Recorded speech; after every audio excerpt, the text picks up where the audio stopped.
दोस्तों आज की वीडियो में हम जानेंगे हमारे ट्रांसफॉर्मर की रेटिंग केवीए में क्यों होती है और साथ ही साथ जानेंगे अगर आपसे इंटरव्यू में क्वेश्चन कर लिया जाता है, इलेक्ट्रिकल इंटरव्यू में क्वेश्चन कर लिया जाता है तो आपको एग्जिट क्या लाइन बोलनी है जो आपका इंप्रेशन बहुत ही अच्छा हो जाए।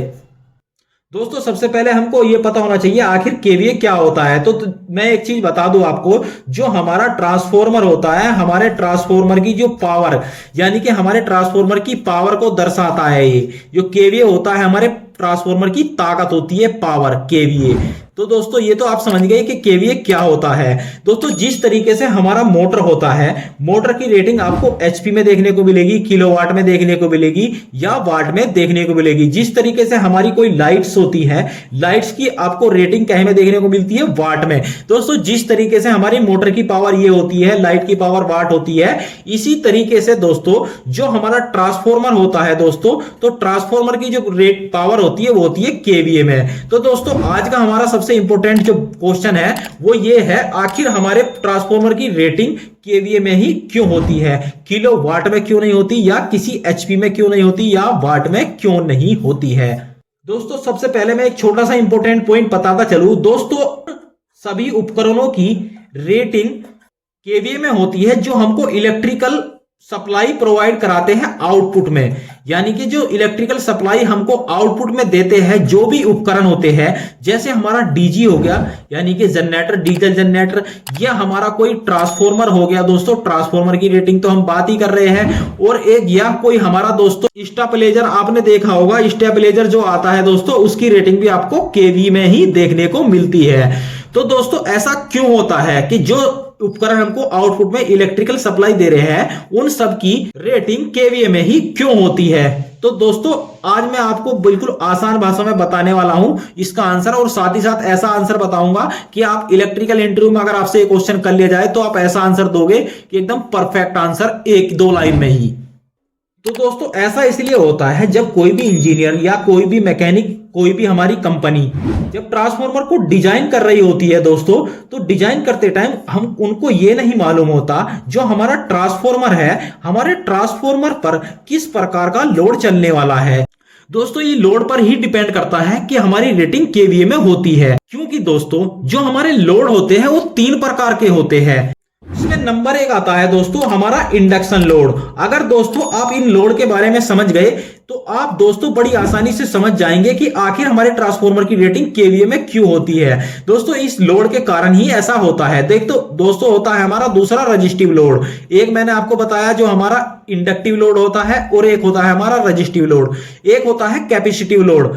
पावर फैक्टर को इंप्रूव करने के लिए आपने देखा होगा एपीएफसी पैनल लगा होता है दोस्तों, वही हमारा क्या होता है, कैपेसिटिव लोड होता है। तो दोस्तों इंडक्टिव लोड होता है, इसमें क्या आते हैं, इसमें मोटर आते हैं, हमारे सभी प्रकार की मोटर हो गई, और दोस्तों और वे मशीनें हो गई जिनमें कोयल लगी होती है, कोयल या वाइंडिंग, जिसको वाइंडिंग भी बोल सकते हैं, या कोयल।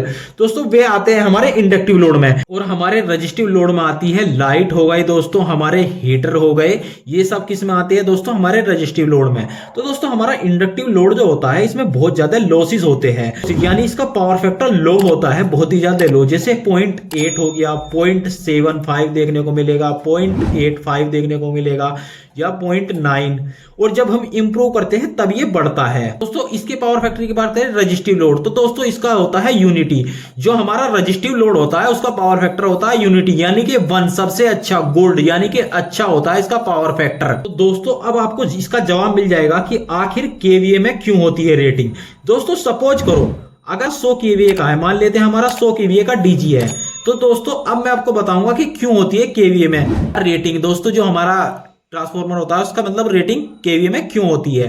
तो दोस्तों इसका सिंपल सा जवाब ये है, अभी हमारा पावर फैक्टर कितना है यहाँ पे 0.8, यानी कि हमारा जो इंडक्टिव लोड है उसमें घट बढ़ रहा है, और दोस्तों इसमें क्या है, कांस्टेंट है हमारा जो रजिस्टिव लोड है। तो दोस्तों अगर जब उसको पता ही नहीं जो ट्रांसफॉर्मर को डिजाइन कर रहा है कि इसमें हमारा इंडक्टिव लोड चलेगा या रजिस्टिव लोड चलेगा, तो दोस्तों किलोवाट में कैसे कन्वर्ट कर सकते हैं इसको, किलोवाट में कैसे ले सकते हैं इसकी रेटिंग को।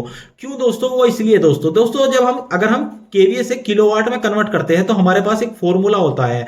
इसमें क्या होता है, इसमें केवीए केवीए और इनटू पावर फैक्टर, यानी कि जो भी हमारा केवीए होगा उसमें हम इनटू कर देंगे, यानी कि पावर फैक्टर की गुना कर देंगे, तो हमारा निकल कर आ जाएगा किलोवाट की वैल्यू कि कितने किलोवाट है। अगर सपोज करो हमारा कोई 100 केवीए का ट्रांसफॉर्मर है कितने, तो दोस्तों अगर मैं इससे किलोवाट निकालता हूं 100 केवीए से किलोवाट, सबसे पहले हम इंडक्टिव लोड के साथ निकालेंगे किलोवाट, और यहां पे क्या था हमारा केवीए, तो दोस्तों केवीए की वैल्यू कितनी है 100, और दोस्तों इनटू कितना करना था पावर फैक्टर। अभी हम मान लेते हैं हमारा इंडक्टिव लोड है तो मेरा पावर फैक्टर 0.8 है, मान लेते हैं हमारा 0.8 पावर फैक्टर है, तो दोस्तों ये कम ज्यादा भी हो सकता है, इंडक्टिव लोड है ये कम ही रहेगा, 9 से तो कम ही रहना, 0.90 से कम ही रहेगा, तो दोस्तों इसका हमारा निकल कर आएगा 80 किलोवाट, यानी कि 80 किलोवाट, यानी कि हमारी वैल्यू कितनी आ गई 80 किलोवाट। अगर वही सपोज करो हमारा ये रजिस्टिव लोड होता तो यहाँ क्या होता, किलोवाट इजिकल टू हमारा केवीए कितना है 100 है, इनटू यहाँ पे हमारा जो पावर फैक्टर है वो क्या था दोस्तों 1 होता है, हमारे कैपेसिटी रजिस्टिव लोड का दोस्तों 1 होता है, तो कितना आ गया 100 किलोवाट। यानी कि जैसे जैसे हमारा पावर फैक्टर चेंज हो रहा है तो इनकी क्या वैल्यू भी चेंज हो रही है, तो दोस्तों पावर फैक्टर तो चेंज होगा ही होगा। वो क्यों दोस्तों, जब हम अपने ट्रांसफार्मर पर लोड चलाते हैं तो हम सभी तरह का लोड चलाते हैं, चाहे हमारी कोई मोटर हो हम मोटर भी चलाएंगे उससे, हम हीटर भी चलाएंगे उससे, तो दोस्तों ये पावर फैक्टर तो कांस्टेंट नहीं रहने वाला, ये क्या होगा, ये कभी 0.9 हो जाएगा, ये कभी 0.8 हो जाएगा, ये कभी 0.75 भी हो सकता है, ये कभी 0.99 भी हो सकता है, यानी कि ये ऊपर नीचे होता रहेगा। तो दोस्तों इस कंडीशन में क्या है, अगर हम किलोवाट में अपने ट्रांसफार्मर की रेटिंग लेना भी चाहे तो हम क्या लेंगे, 100 किलोवाट लेंगे या 80 किलोवाट लेंगे, अगर ये पावर फैक्टर ऊपर नीचे जाता है तो क्या 75 किलोवाट लेंगे, यानी कि क्या हम रेटिंग लेंगे। तो दोस्तों किसी भी मशीन की ऐसी रेटिंग नहीं ली जाती जो कांस्टेंट ना हो, यानी कि बहुत ही ज्यादा जिसमें वेरिएशन हो रहा हो, या तो बहुत ही ज्यादा बढ़ जा रही हो या बहुत ही ज्यादा घट जा रही हो, तो दोस्तों हम वही रेटिंग लेते हैं जो एक्चुअल में रहती है, मतलब जो कांस्टेंट रहती है। जैसे 100 केवीए है, चाहे पावर फैक्टर इसका कितना भी ज्यादा हो जाए कितना भी कम हो जाए, लेकिन केवीए क्या रहेगा 100 ही रहेगा। तो दोस्तों इसीलिए दोस्तों हमको नहीं मालूम होता, यानी कि इंडक्टिव लोड चलाना है या कैपेसिटिव लोड चलाना है या रजिस्टिव लोड चलाना है, इसी कारण रेटिंग होती है वो केवीए में, इसी कारण होती है क्योंकि हमको नहीं मालूम कौन सा लोड चलाना होगा।